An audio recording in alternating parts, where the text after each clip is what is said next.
தமிழை நேசிக்கும் சுவாசிக்கும் அன்பு உள்ளங்களுக்கு புகழேந்தி வசந்த்குமாரின் அன்பு வணக்கங்கள். மணி மேக்ஸ் மெனி திங்ஸ் அப்படின்னு சொல்லுவாங்க.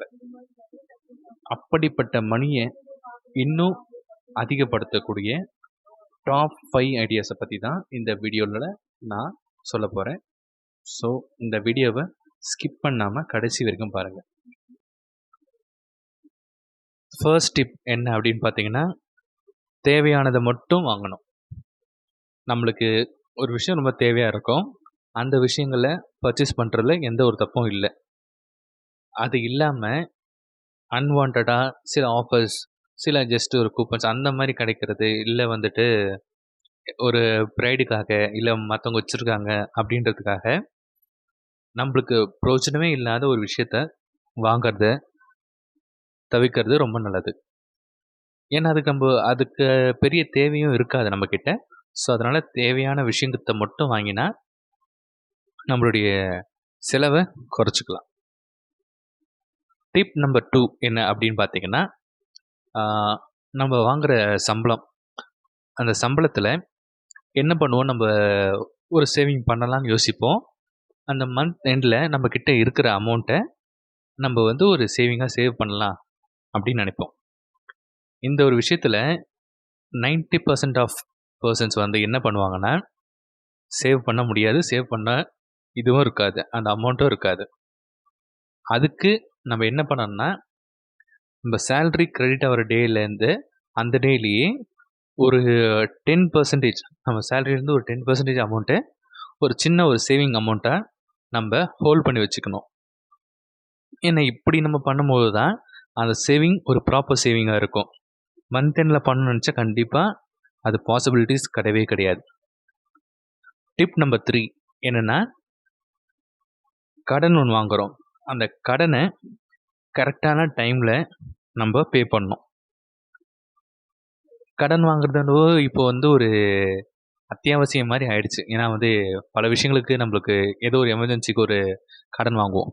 அப்படி கடன் வாங்கலாம், தப்பு இல்லை. பட் அந்த கடனை சரியான நேரத்தில் பே பண்ணுறது ரொம்ப நல்லது. இப்போது ஃபார் எக்ஸாம்பிள் நீங்கள் ஒரு கிரெடிட் கார்டு பர்ச்சேஸ் பண்ணுறீங்க, அது ஒரு லிமிட்டேஷன் ஒரு 60 to 70K இருக்குது அப்படின்னா, நீங்கள் அந்த 70K வரைக்குமே நீங்கள் பர்ச்சேஸ் பண்ணணும்னு அவசியம் இல்லை.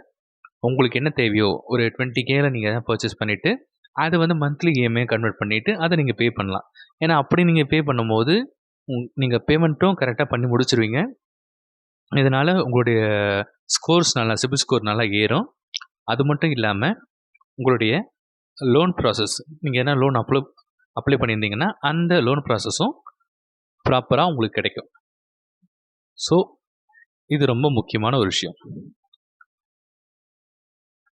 டிப் 4 என்னென்னா, சரியான இடத்துல முதலீடு செய்வது. இன்வெஸ்ட்மெண்ட்டுன்றது நம்மளை பல பேருக்கு ஒரு ஐடியா இருக்கும், ஆனால் அதுக்கான ஒரு ப்ராப்பர் ரிசர்ச்சை நம்ம பண்ண மாட்டோம்.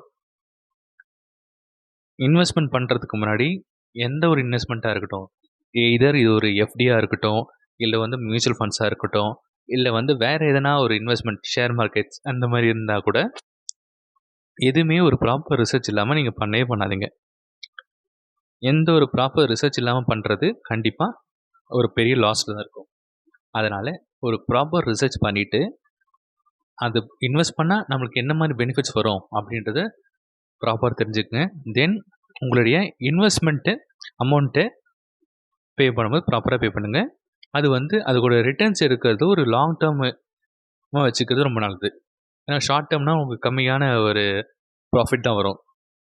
லாங் டேர்ம்னால் உங்களுக்கு கண்டிப்பாக ஒரு நல்ல ப்ராஃபிட் வரும். அது உங்களுக்கு நல்ல ஒரு சேவிங்காகவும் இருக்கும். 5th point, last and final point நான் சொல்கிறது என்னென்னா, நம்ம எவ்வளோ எக்ஸ்பென்சஸ் பண்ணுவோம், எவ்வளோ செலவுகள் பண்ணுவோம், அந்த செலவுகளை நம்ம நிறைய பேர் நோட் பண்ணி வைக்கிறது இல்லை. நம்ம என்ன பண்ணணும் அப்படின்னா, நம்ம டே டு டே எக்ஸ்பென்சஸை ஒரு ப்ராப்பர் ஒரு ஜேர்னலாக மெயின்டைன் பண்ணி அதை நோட் பண்ணி வைக்கணும். End of the week either இல்லைனா ஒரு எண்ட் ஆஃப் த மந்த், இது 2 பீரியடில் நம்மளுடைய அந்த நோட் பண்ணி வச்ச செலவுகளை செக் பண்ணணும். என்ன மாதிரி எக்ஸ்பென்சஸ் பண்ணியிருக்கோம், அன்வான்டாக என்னென்ன எக்ஸ்பென்சஸ் பண்ணியிருக்குமா, இல்லை ப்ராப்பரான எக்ஸ்பென்சஸ் பண்ணியிருக்குமா. அன்வான்டாக என்னென்ன எக்ஸ்பென்சஸ் பண்ணியிருக்கோம் நம்ம ஷார்ட் லிஸ்ட் டவுன் பண்ணிட்டோன்னா, அதுக்கப்புறம் நான் அதை நெக்ஸ்ட் மந்த்லேருந்து அந்த அன்வான்ட் எக்ஸ்பென்சஸை நம்ம அவாய்ட் பண்ணிடலாம். இதனாலேயே நம்மளுடைய இன்கம் இன்னும் ப்ராப்பராக இருக்கும் அப்படின்றது எந்த ஒரு டவுட்டும் இல்லை. ஸோ ஃப்ரெண்ட்ஸ், இதுதான் நான் உங்களுக்கு கொடுக்கக்கூடிய top 5 ideas to make more money. இதை ஃபாலோ பண்ணி பாருங்கள். எனக்கு இது ஒர்க் அவுட் ஆச்சு. கண்டிப்பாக உங்களுக்கும் ஒர்க் அவுட் ஆகும்னு நினைக்கிறேன். தேங்க்யூ.